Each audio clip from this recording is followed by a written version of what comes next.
The Marshal.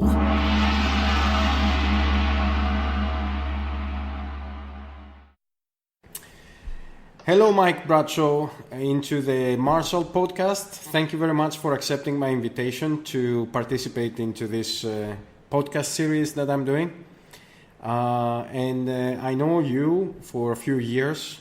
You have been coach in the Founders Institute, in the Microsoft Aalto University and Nokia program in the App Campus. You have a very successful course on eliademy.com on pitching, which he has more than 2,000 students on it. And you are doing multiple other things. So let's start with an update of what you are currently doing. How do you spend your time nowadays? I'm running a new accelerator program called Sampo Accelerator. Sampo Accelerator, is that from the Kalevala, money-making machine? Yeah. So from the mythical device created by the smith and the owner of it can operate the device and it produces wealth. Yeah, that's a very nice machine. Can I have it as well? Can you borrow it? So, unfortunately, according to the legends, it got broken up for some reason or other. And I think that there used to be a bank in Finland called Sampo, but it was sold out. Yeah. There's also a Sampo group. There's Sampo matches, which is things to light fires with.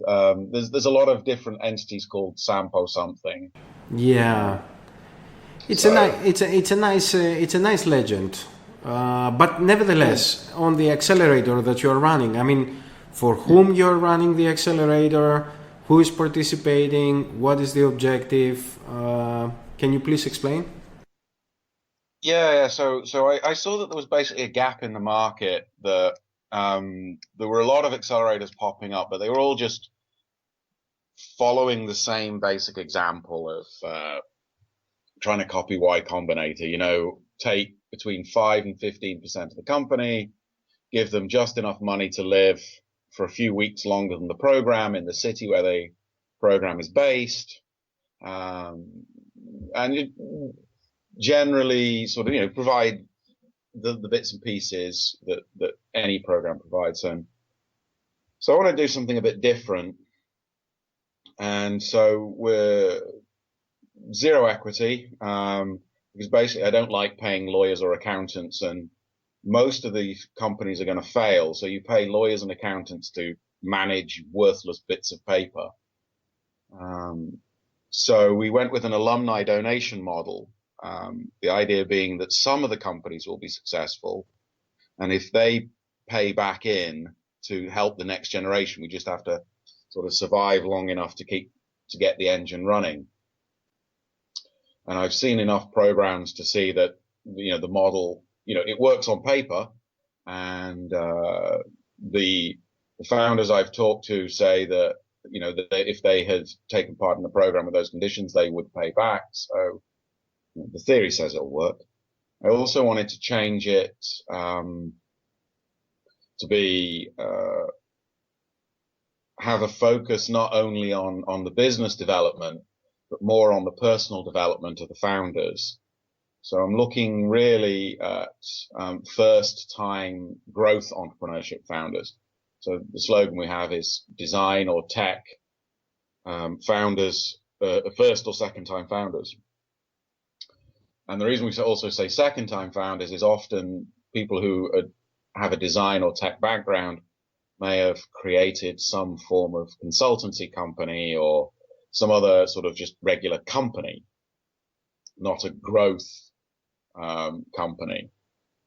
So they also need those lessons of, how is a growth company different from a regular one?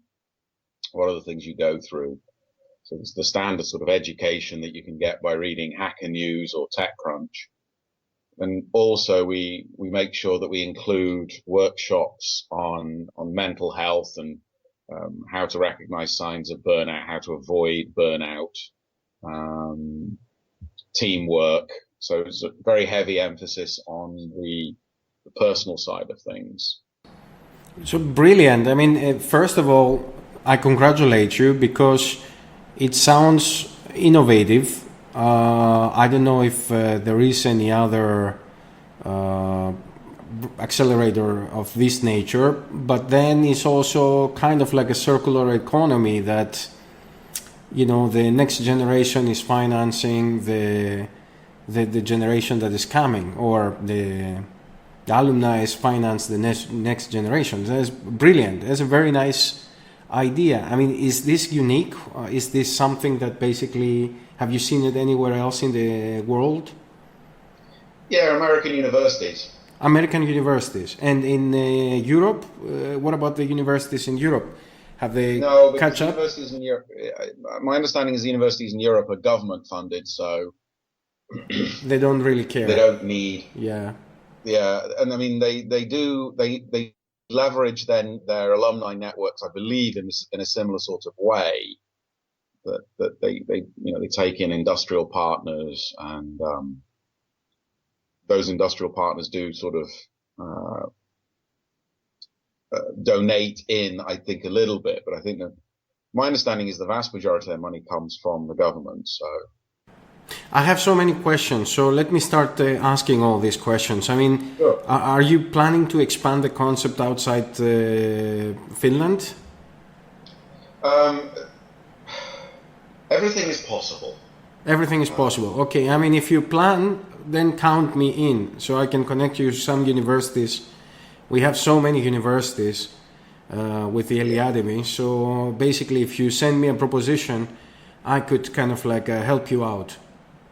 Yeah, I mean, so what we've managed to do so far, we've been alive a year effectively, um, and it's this will be coming up and doing the fourth batch in October of this year. So we're aiming to do 3 batches a year. The program's very short and intense, so only 3 weeks. Based off some of the learnings from App Campus, that you don't need a lot of time to have a big impact on a company. Um, uh, so that's been our main focus, and then looking for short-term corporate sponsorship to help keep us alive until the alumni can start that their businesses start growing so they can pay back in. Now they're all at the moment, from the first 3 batches, they're all very keen to pay back in, but they're very young companies who barely have customers. So I hope you don't expect that basically once they make an exit, they pay back. They should pay back when they start making some revenue. the model we suggest to them is that they would pay back at a rate of 1,000 per million of annual turnover. Oh, yeah, you have raised the bar too high. Well, let's see. I mean, that's the experiment. And then the aim is to be very fair and not affect the companies, because we need them to be successful. Yeah, but who reaches the 1 million mark very easily? It takes like 2 to 3 years to reach that mark. Exactly. So the thing is, once they reach that mark, they can afford to pay back. And if you start asking for the money very quickly, you could really damage the companies. Which is my intention here is that everyone talks about how entrepreneurship is a force for good and growth entrepreneurship and da da da. But everybody's looking at this with very short-term horizons. It takes 5-10 years to build a successful company, and we just need to stay alive for somewhere between 8 and 12 years, and then the project should become self-sustaining. I agree. And It's a marathon. so yeah, this is a marathon. We're here. I've been in and around the Helsinki startup scene since like 2006, 2007, when the startup scene was 20 guys and one girl meeting in this hipster bar. I can't remember the name of it now, but it's underneath the KY building. And you could spot the people who had funding because they had a fancy coffee, and those people who hadn't yet closed funding were drinking water. And we sort of, everyone was sitting around and sort of talking about technology and stuff. And that was sort of the early days. That was the early open coffees. And then slowly things got bigger and bigger. And now we have, 2009-ish. Well, 2008 Slush was born. 2009 Alto AS was born. Boost Turku was born around then. And now we're here, we're in 2019, and we have Slush at 20,000 people. And it's grown into a whole week-long, series of events. And then in the spring we have Arctic 15, which this year had become, a sort of a 3-4 day sequence of events, which was sort of a bit of a shock to me because I hadn't really been paying attention. And it was like, oh, there's this Arctic 15 side event, and here's this other one, and here's this other one. And what? Because I was used to Arctic 15 just being Arctic 15, and now a lot of the other players, Helsinki did their startup day the day before Arctic 15. So effectively it had become a 3-day conference, because it was a pre-conference event. Yeah, maybe they start overdoing it a little bit. Maybe they start overdoing it a little bit. But let's go back into the history, because you're a pioneer on this startup scene of Finland. And Finland, and especially Helsinki, has done an amazing job.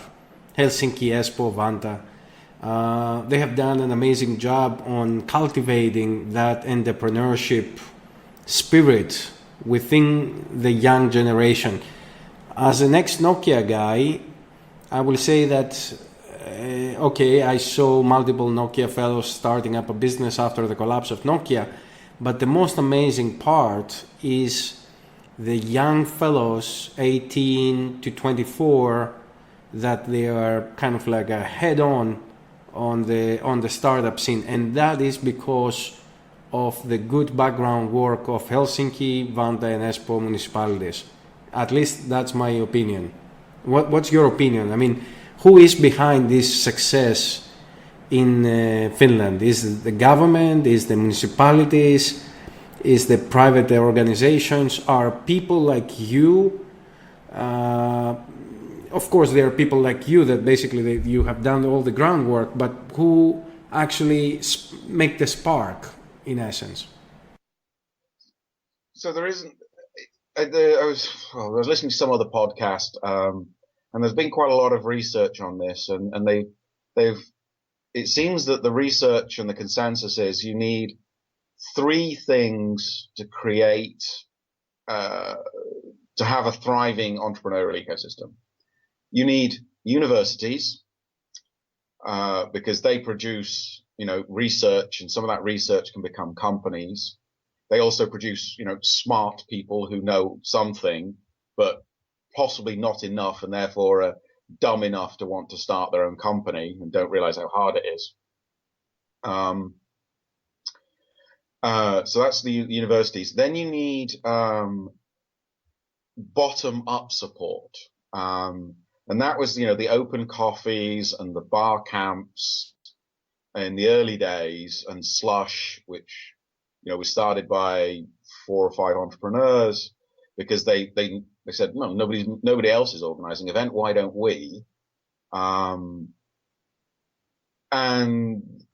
from what I've seen, there's always been a sort of a mix of ages in there. Both the younger people and then those people who, been out of university for a few years, and then those people who, had a 10, 15 year career and then spot something that they need to do. So that's the sort of the bottom up, the entrepreneurs, peer-to-peer help. And then there is the sort of the top down government support, the former Tech S, now Business Finland. There is the initiatives like by Helsinki, such as the NewCo, Um, and then other programs that have been funded by the 3 municipalities. So there's Yeah, yeah.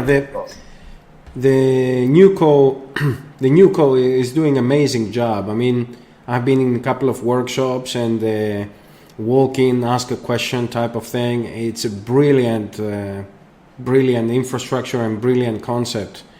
I would say it's an export. It's an item for others to take notes.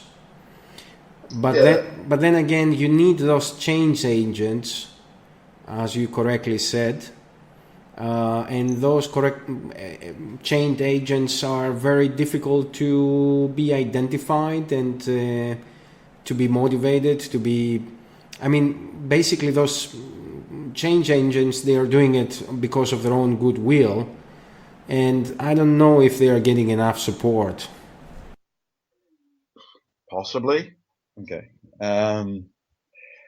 Yeah. So uh, it's very easy to spot these people in hindsight. Um, that you know the uh, but it's really difficult to see them in the moment. You know the um, nowadays everyone's El Kapanen, and but when he started his company, there was 5 of them. He was having there wasn't enough room in the office, so we had to sit in the corridor. Um, and he was, or I think at that point, he was already giving back into the community and coaching. Um, uh, then I'm blanking on names now, but So, you know, but it's I about think community building. So you can find them in the community building, but then you need to have something to start with. I mean, those change agents, they just don't drop from the sky. They need to have a space somewhere that they can be found, and then yeah, they need to have knowledge that basically, like you, for example, with your very successful pitching course. yeah. I mean, the thing is that the content of that course took me uh, 3 to 5 years to learn. Um, and it was a combination of lots of different things, lots of different articles I'd read, other people's workshops I'd attended. Um, so the change agents will appear. I mean, uh, it's fine. The entrepreneurial people will figure it out. Um, you say, oh, they need a space. Well, at some point, you just find a space. We had Microsoft Flux for a couple of years. We still have Startup Sauna out here in Otaniemi. And you were part of Startup Sauna for 8 years, if I remember right. Yeah, I was. I sort of that's how I started to give back into the community because I've been receiving a lot. I started coaching at the accelerator program and sort of helping out at different events. Mostly putting chairs out and gathering them up and making sure that there wasn't any leftover pizza. Very important job that. But tell me something. You maintain some kind of like mailing list. You did that by creating some kind of mailing list, or how did No, you? that's the Startup Digest, which that's was a some I'm not even sure the exact story, but some guys in America started it.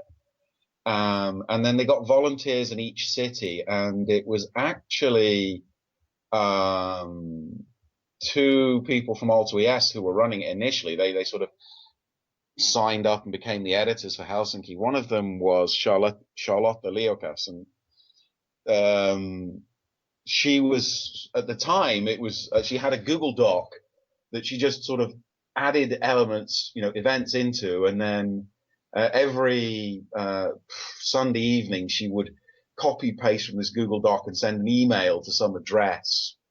And that was literally how it worked in the early days. And she asked me because I was maintaining a calendar for myself of all the events I because I was finding I was missing cool events because I just forgot to make a note of them. And so I was maintaining a calendar of sort of startup events in Helsinki and the Helsinki region. So she asked, "Hey, would I mind helping out?" And I was like, "Yeah, sure." So that took some weight off because it meant every other week she would do it, and every other week I would do it. So we took turns, and we just kept this Google Doc sort of populated with events. And then the Startup Digest got bought.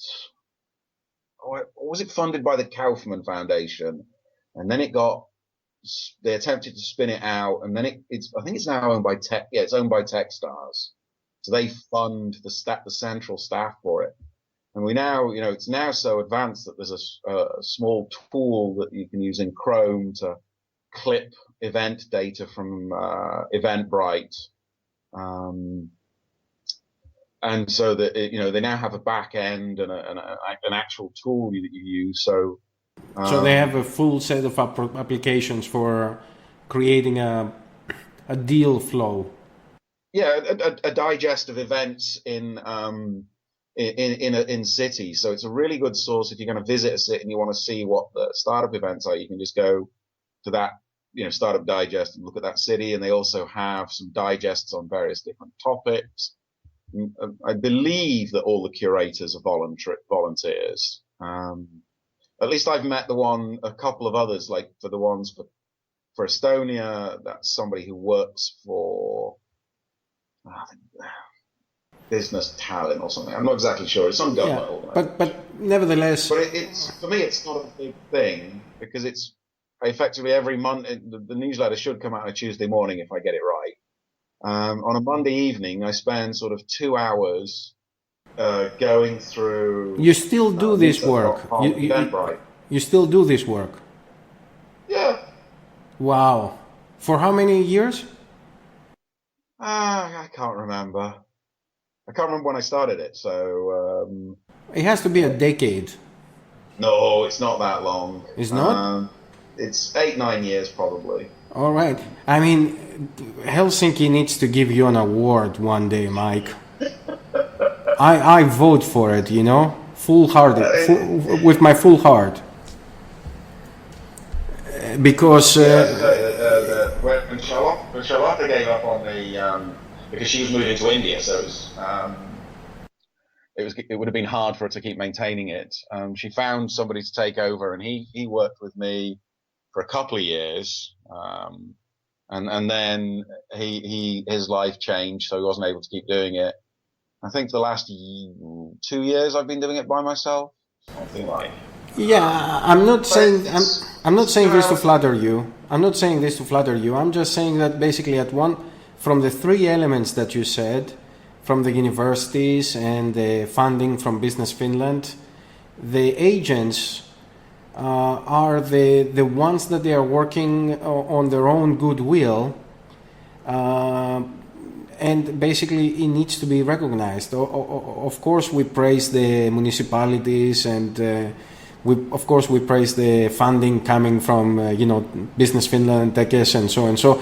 But what about those change agents that they are working within the society and interact with the people on day-to-day basis and walk the floor? Those are true leaders. Yes and no. I mean, some people want to be leaders. I have no great desire to be a leader. Yeah, I understand your humbleness, but I'm saying they can be mindset leaders. It doesn't mean that basically they have to drag the person to do the work, but they can be influencers. Huge influencers. Influencers. I have this discussion. I'm not an entrepreneur. I'm entrepreneurial. There is a very big difference. I've said to many people, I have really no desire to found companies or, work stupid long hours. But I do enjoy solving problems where I see them and doing things that need to get done and no one else is doing. If somebody else is doing it, then I'll stop. So there are occasionally other event digest services. If any of them sort of end up doing a better job than the Startup Digest and what I'm doing, then I'll stop. But so far, I haven't found one. I like your British. I like your British humor. So far I haven't found one.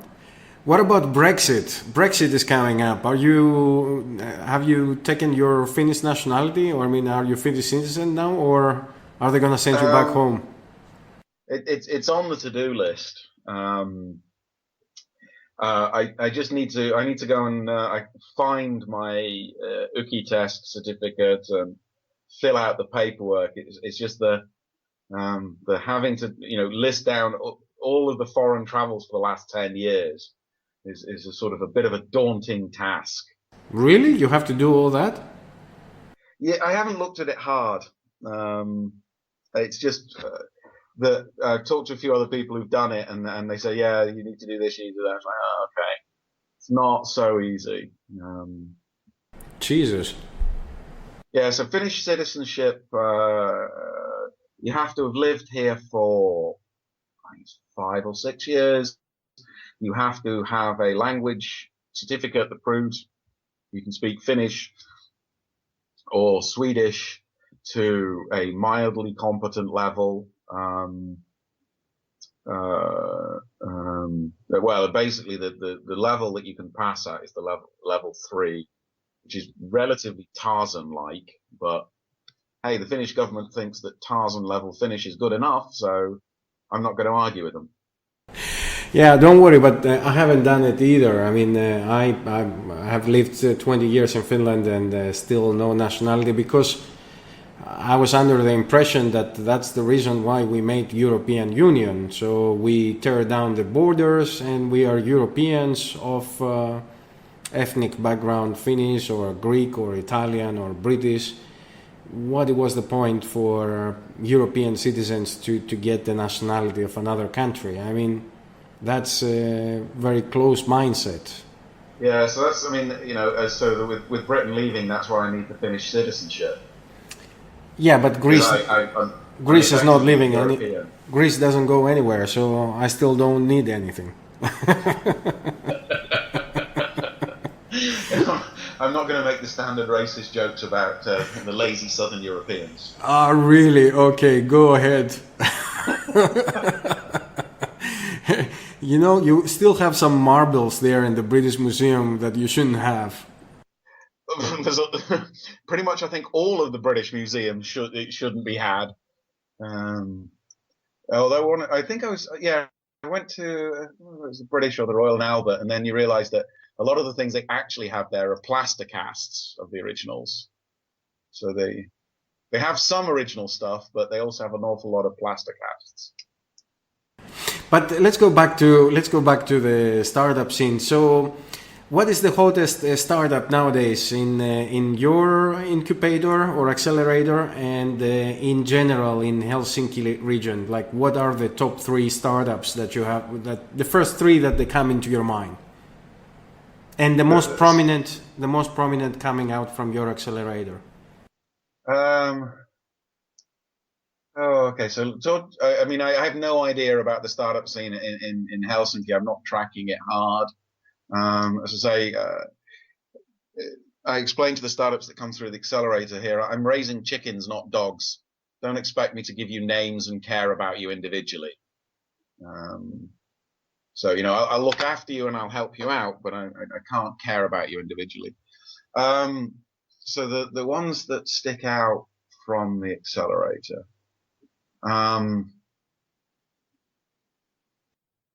probably the one that I'm kind of happiest about. Actually, there's 2 that spring to mind. The first one is Frank and his brother. So Frank came to the program, and his brother stayed back in New Galibu, up in the Swedish-speaking part, and they have a little family. They do laser engraving, and like many of the people from Pohjoismaa, they're very sort of entrepreneurial, but they're small business entrepreneurship, family businesses, little businesses.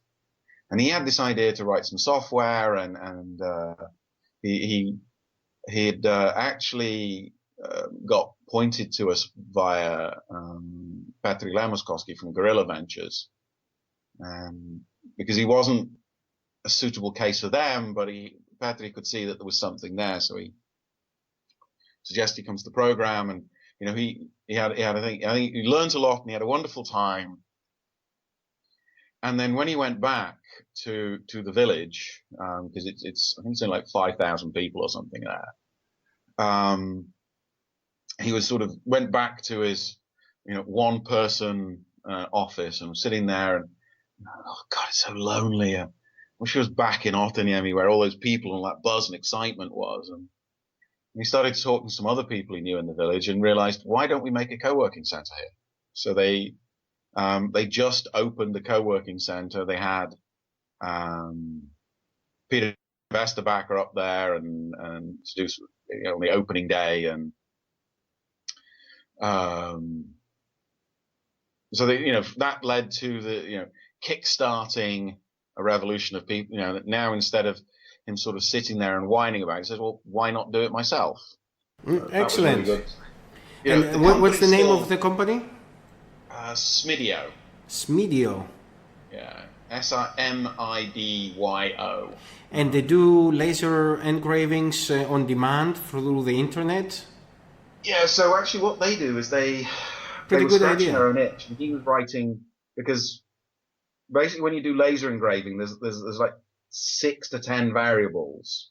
What's the material, how complex is the design, how big is the piece, et cetera, et cetera. So there's a lot of variables there that you need to calculate before you can do a quote.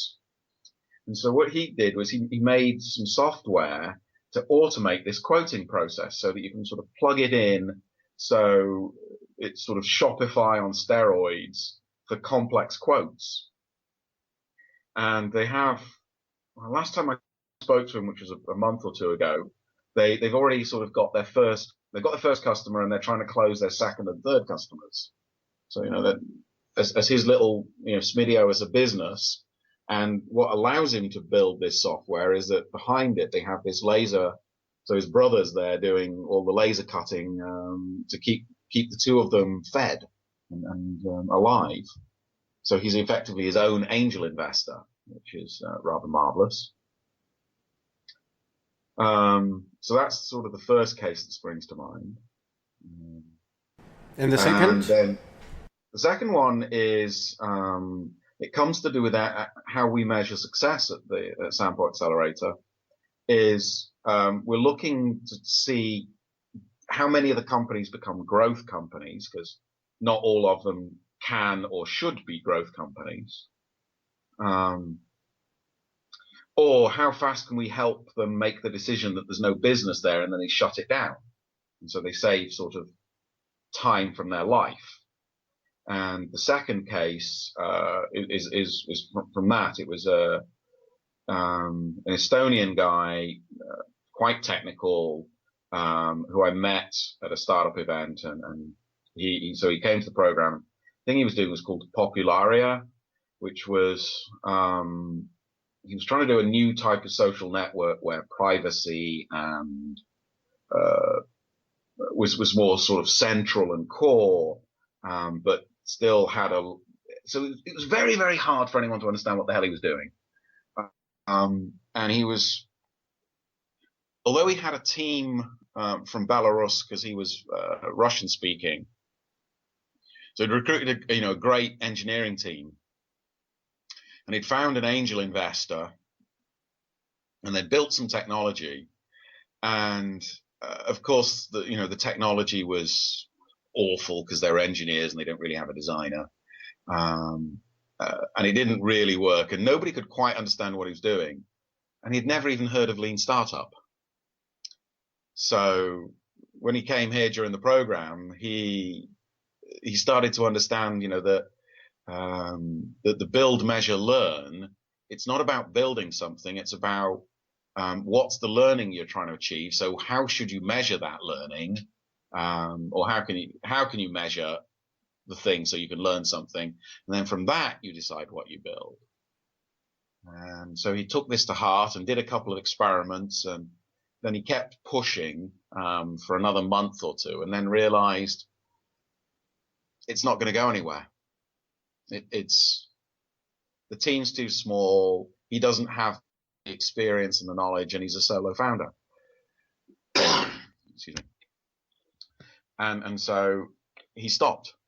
And once he had sort of stopped, he was able to rethink and say, what do I want to do next? And so he contacted a person. Another person he'd met at that startup event.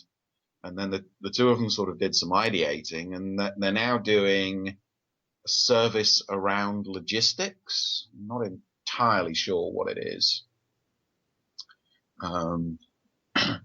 But so, you know, that's another great success, that instead of spending 6-9 months just pushing and pushing and pushing and scrabbling around and getting a little bit of money and, you know, extending the runway by 2 weeks each time,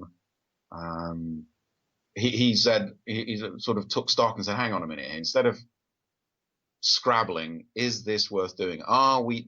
Do we have a chance? It sounds like you are also like a father figure, life coach on the teams.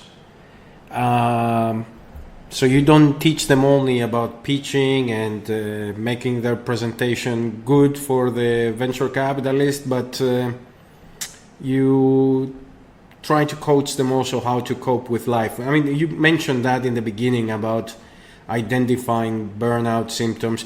There is a worry that I have related to that one, that entrepreneurs,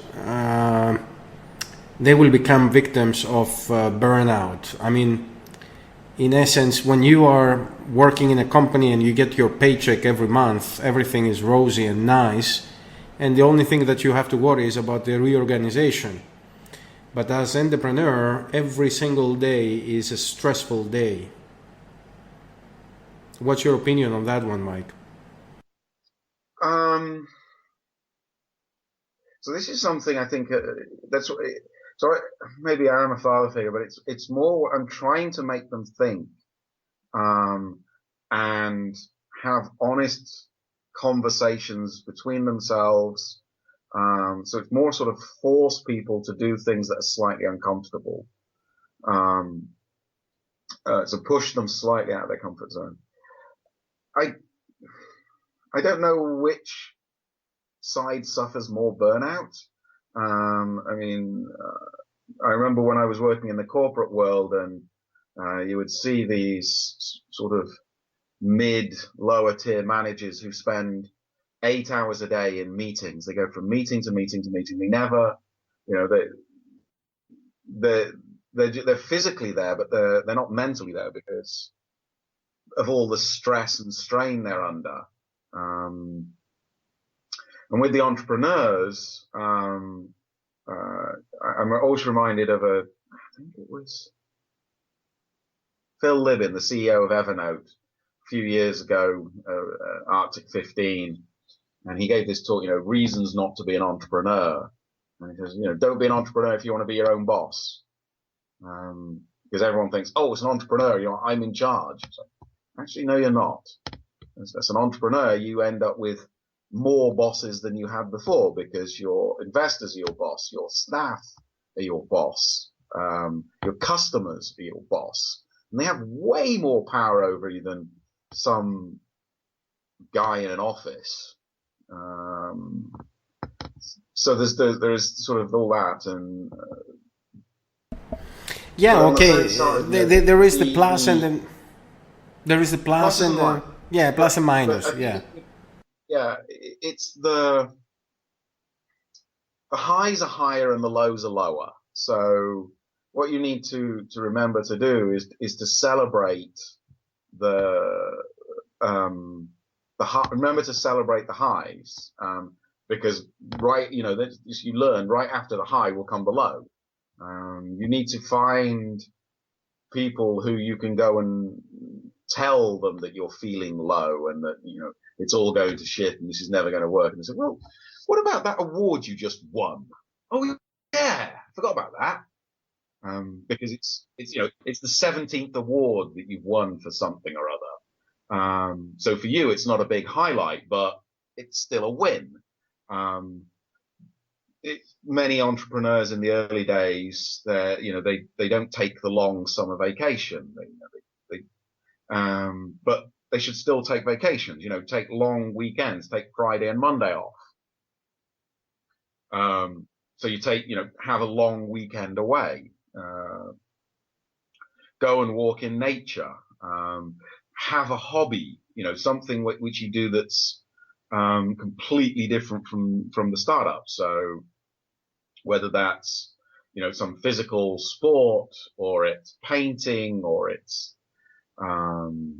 whatever it is, hang gliding or, you know, motorcycle racing, do something that's different from the startup so that you can go and talk to normal people. Because there is a big danger when you're in the startup world that the only people you talk to are other startup people. Yeah, I have done that mistake. Yeah, and so you start to believe your own bullshit. I have done that mistake too. And so by having an external a group of people who are not entrepreneurial, you know, they're regular members of society, and having that group of people to go and spend time with is it's super important, and I don't know whether it helps with the burnout stuff, but it helps with allowing you to understand that, you know, the world keeps turning, and if your thing fails, it, you know, so what? Is it Churchill who had the quote, you know, definition of success is being knocked down 7 times but getting up 8 with no loss of enthusiasm. And it's help. You know, so part of the thing I'm trying to do in the program is help give people, not, you know, pitching is a very minor part of this. It's just a skill at all. In the same way that, you know, the value prop canvas or blanking on the name, but, you know, go-to-market planning tools, social media plans, all of these things, you need to do something about them, you know. But and you as the entrepreneur have to decide, you know, when am I going to tackle this, and am I going to do it, or am I going to hire somebody to do it?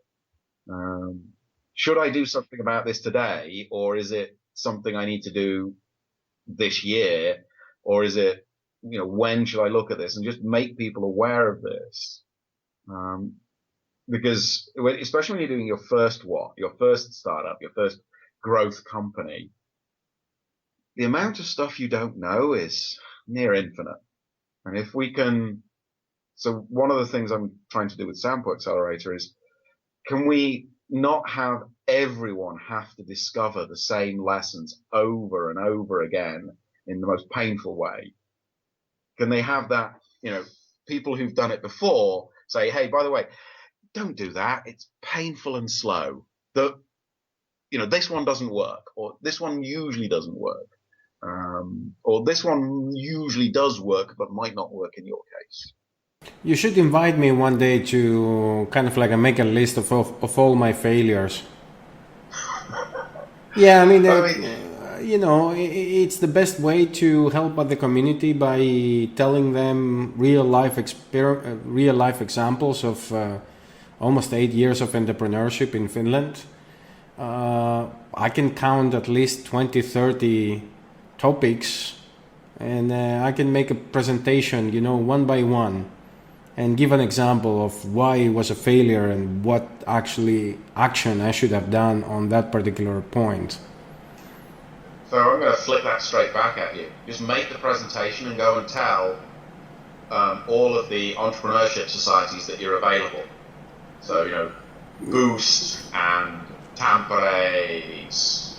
That's yeah. Here is the life coach. Here is the coach immediately. Mike, you're amazing. Brilliant idea. Yeah, maybe I should do that. Okay, I will do the. I'm taking a note. I'm gonna do the presentation and do exactly what you just said. Yeah, I mean, because this is the thing is most people end up sort of sitting back and saying, "Oh, somebody should do something about that." Well, you're somebody. Why don't you do something? And you don't have to attempt to do massive things. Um, the thing I always love is Slush was started in 2008. 5 entrepreneurs had set up this thing, scraped together some money, rented Coriamo, and had 300 people turn up. The thing was kept alive for a couple more years, and then it was handed over to AutoES, and then it became its own entity.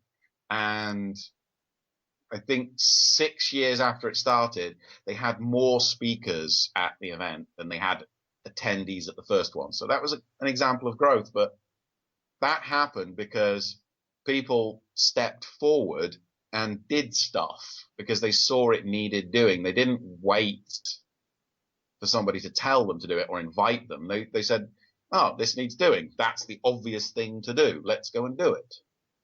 Excellent, Mike. Well, we are in the 46th minute of this podcast discussion, and now I would like to ask you a little bit more personal questions. I mean, are you married with, do you have a partner in Finland? That's why you stay so long, or are you still free bird? Yeah, I keep my youthful good looks due to the fact that I'm single. I look at all my friends who have wives and children, and they're looking very old. Yeah.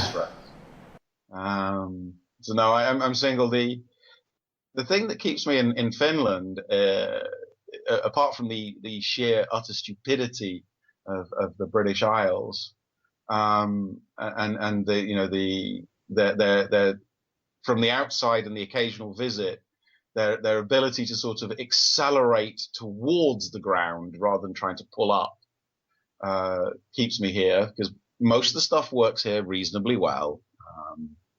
I really like the weather, the seasons. It's changing. You have things to look forward to always. And what about your hobbies? I mean, what do you do on your free time? I drink beer. What's your favorite place in Helsinki? I don't have one. I mean, I like One Pint Pub in Helsinki. It's not the Aussie bar. Oh God, no. I prefer to be drinking, microbreweries, because I like to support, the small businesses. So, and usually they're not always successful, but they're always interesting. So, and they have nice tastes.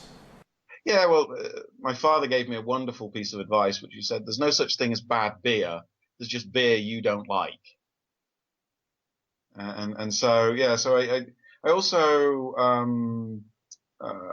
so here in Otaniemi we now have the Olorin Panimo tap room, which is open sort of Thursday, Friday, Saturday, which is not really nice because obviously you know how fresh the beer is. It's straight out of the brewery. And then when the Isoomina expanded, the folks who own Espo's only real pub, the Gallows Bird, made a sort of mini copy and called it the Captain Corvus, which is in the Isoomina, which is right near where I live. So I now have a decent bar pub a few hundred meters from home, so I don't have to go into Helsinki.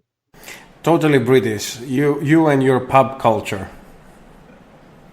Yeah, yeah. Even after so many years in Finland. Yeah. People always ask, what do you miss? And it is that pub culture because, you go into there and you just end up having random conversations, sometimes with strangers and sometimes with friends and stuff. So it's that, and then there's most of the food items now you can get. So there's nothing really, if I'm going back to the UK, there's a few sort of very local foods that you can't get here in Finland. But you can get most of the things if you want, or you can cook them. So. And what about your vacations or travel plans? So vacations. I mean, I'm lucky. I have 50% of a summer cottage. The other 50% is my cousin owns it. So we inherited it when my aunt passed away a few years ago. I'm sorry So for I have that. a summer cottage up near Kouvola, sort of 2.5 hours drive from Helsinki, maybe 3, depending on the weather and road conditions. So I try to get up there, at least Juhannus, and probably depends on the year, but 3 to 5 longish weekends, and just go and be in the countryside and grill meat, take sauna, swim, just generally, not just relax, just switch off, just be in nature, listen to the birds' song, listen to the sound of the waves. Yeah, that silence Wander of around. Finland is amazing. I mean, it's an experience of its own. The silence of Finland. Yeah, It is a unique experience, you know? yeah, I don't know. Well, I don't know. It's unique, but it's definitely something that people remark on, and that Finland has started to realize, this is what they should be. They're now advertising this. This ability to be completely relaxed. I had some friends come out shortly after I moved to Finland, and we went to the summer cottage I think it was only 3 days we were there, and they said, by the third day they were sort of almost boneless. They were so relaxed. But the first sort of 12 hours or so, they were sort of still in that city mode. Whereas I think myself and every Finn I've met is that as soon as you arrive at a cottage and switch off the car engine, you are in cottage mode. And especially those evenings You with. flip and you just completely chill and relax, and there's no rush, and whatever happens, it happens, and everyone is happy and has a good time. So. There are two things that I like in the cottage tradition: the calmness of the lake just before the dawn, and the colors in the sky that basically sometimes they get these purple colors, really beautiful colors, exactly like the logo of Lapinkulta, but but really beautiful colors. Well, actually, that's interesting because the Lapinkulta, the brewery, it used to be the Lapinkulta brewery, is now reopened with a small independent brewer has got it, and I think it's called Lapland Lager. Uh-huh. So And they're remaking it to kind of the original recipe. So. okay. And now that I mentioned that, the Lapinkulta has the colors of the evening sky, and then Fatser has the blue color of the midnight colors of the winter. So basically, they have made an association between the colors of their country to their national brands. Yeah. So, the blue and white. And then you were asking about travel, and for me, most of the time, what I do with travel, and this was a habit I started when I was working in the UK, was most of the travel I do is kind of for work. So I'm going to startup conferences or startup events. And instead of doing what almost everyone else does, which is sort of rush in and rush out, I try to tack on a half a day to a day, either before or after the event, where I can just go and do some touristy things. So in the spring, I was in Vilnius for something or other. I can't remember what it was. And so I had a sort of a morning after the event.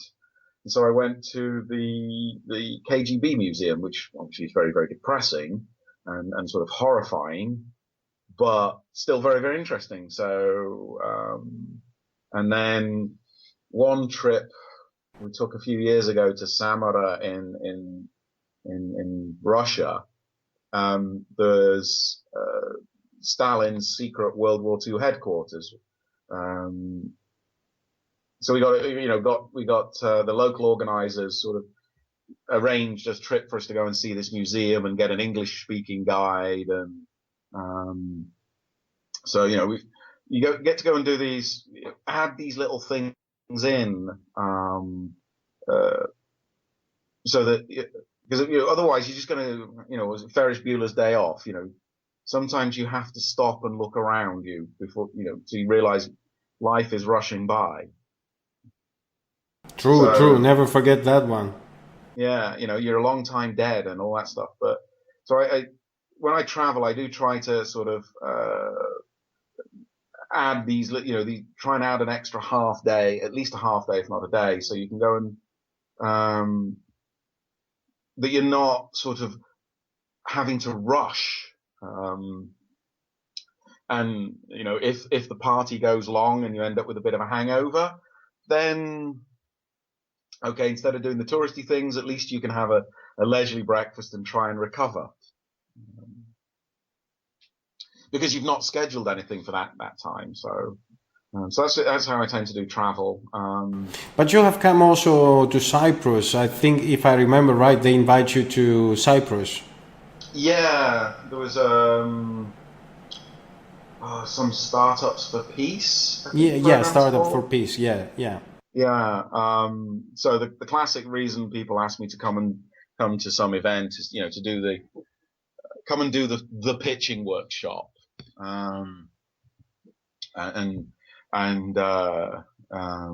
So that was, again, sort of super interesting, because I would have no reason to go to Cyprus. It's hot and sweaty 365 days of the year. The great thing about sauna is you can leave the hot, sweaty place and go somewhere nice and cool and refreshing. But yeah. But to make you a little bit happy today, we sent to 25,000 students of Eliademy today your course as a recommended course of the month. Okay. So I hope that you get more students into that course. Yeah, it's on my to-do list, is actually to update it, because yeah, please do that, because there's some of the actual, the way I teach it is obviously that's from 2014, I think, 2013, and it has evolved since then a little bit. So I just need to, like everything else, just allocate some time and re-record some videos and edit them together and update it, and then potentially do the follow-up course to that one. Where there's some sort of the more advanced pitching techniques. So, and with that one, Mike, I would like to thank you for participating in the Marshall. It was a pleasure talking to you again, and I hope that basically we can do a follow-up podcast later on when you have some success stories with your accelerator. So maybe we do a rain check in about 6 months from now. Yeah, we can do it 6 months. Let's see if any of them the companies have sort of moved forward at speed. And I'm going to certainly update you on I'll be happy to update on what's happening. And if anybody's interested, it's sampoaccelerator.com. sampoaccelerator.com. Yeah, it's the easy one. We're probably most active on Twitter, where it's Sampo Accelerate, and there I tend to tweet out things that will be interesting to entrepreneurs. So I will definitely follow you. Interesting articles, or interesting Twitter threads, this type of thing. That trying to do more sort of evergreen links and content. So try to make a collection of things off all the newsletters I'm subscribed to where that's interesting, that's generally interesting, send that out. So Mike, thank you very much, and once back in Helsinki, I will offer you a beer into your favorite brewery. Thanks. Oh, by the way, that would be Hisi, which is based in Jyväskylä. So anything, if somebody wishes to give me a gift, any beer from Hisi is always appreciated. Excellent. So basically, while I come from Kuusamo, then we can meet in Jyväskylä. Yes. Thank you very much, Mike. Thank you. Cheers. It's been fun. Thank you. Bye-bye. Just bye.